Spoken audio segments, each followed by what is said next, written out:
Hi, my name's Ken Jones. I've been watching some knife videos online, and it's something I enjoy doing. I thought maybe I'd show you how I do a knife. Uh, First things first, your workspace. Gotta clean up the workspace. That's about as good as it ever gets for me. Second, you choose your material. I got a file right here. I just got it from an Army Navy store, $5. Files make real good knife making materials. I like this one because it's only got the patterns on the one side, so it's a lot less prep work. You see I got a knife kind of roughed out with a Sharpie.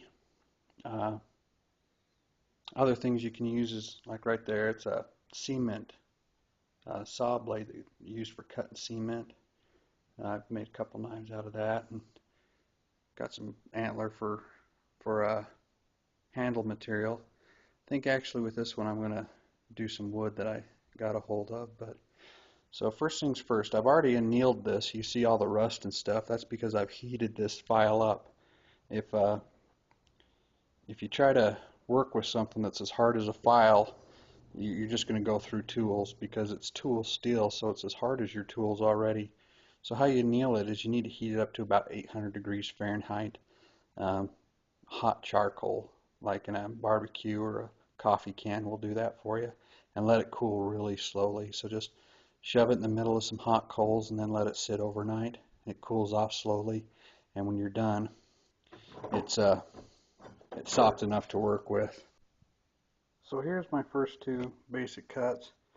Just getting the stuff that you can do the angle on. The curves you're going to have to kind of get later, and this inside curve is really hard. About the only way I've found that you can do this is just kind of making cuts in, making relief lines, start taking like triangular cuts out, because obviously cutting a circle with something isn't really going to happen. You see everything right now is angular because you got to almost make straight cuts with that cutoff wheel. But this I'm going to get with the grind off wheel, and then this I'm going to make those relief cuts. I'll kind of show you how to do that in a minute. So this is what I mean by taking triangular pieces out in relief cuts. I'm just going to start going from the outside in, touching in there. Don't worry about leaving extra material on like you can see here. You can always take material off. You can never put it back on. So don't cut up into your pattern, trying to save a little bit of time. The devil's in the details. You can always take material off. Never try to, make the mistake where you have to put something back in, because that's not going to happen. So here's me not following my own advice. I finished up the relief cuts. You can see that's going to need a lot of cleaning up, the little teeth that are left over, but I tried to make this cut right here and kind of went inside of where I wanted to be, and about the only way to fix that is to deviate from your design a little bit. But I'll clean it up with the grind off wheel. I don't think it's too far inside that it messed me up too bad, but it's not what I was hoping for, and it was something easily avoided. I'm going to do this one more cut right here, then I'm going to turn it sideways and start working with the grinding wheel. So now I've finished every cut I'm going to do with the cut off wheel. I'm going to move to the grinding wheel. This so far has been about 20-minute operation. It's not too time consuming. And like I said, you just want to be rough here. Don't worry about details and stay outside your pattern. Don't try to save too much time here, because it'll cost you a lot more time later.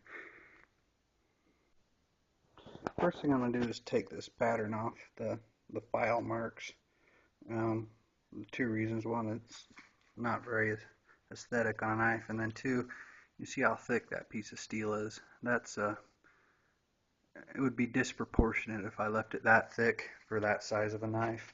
I don't know a thickness I'd use on probably a 14, 15-inch knife, but this one right here is probably about, 8 inches overall, 10 maybe.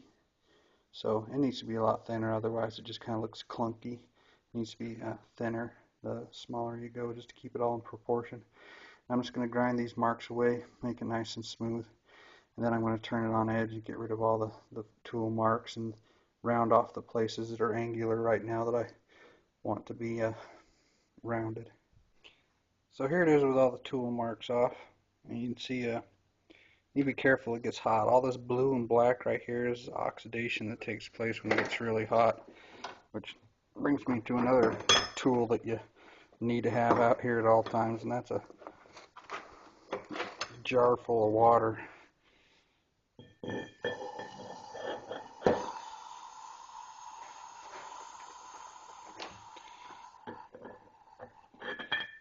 Pair of pliers to handle your hot metal with, or a welding glove or something, because it gets hot and it don't take long. So here it is with the cutoff wheel and the angle grinder. See how I smoothed it down? Took out those teeth. It's still kind of dirty in there, but that's hard to get at with an angle grinder. You can start getting deeper and deeper. I got another trick for that I'll show you later. But the edges are smooth. Went off pretty smooth.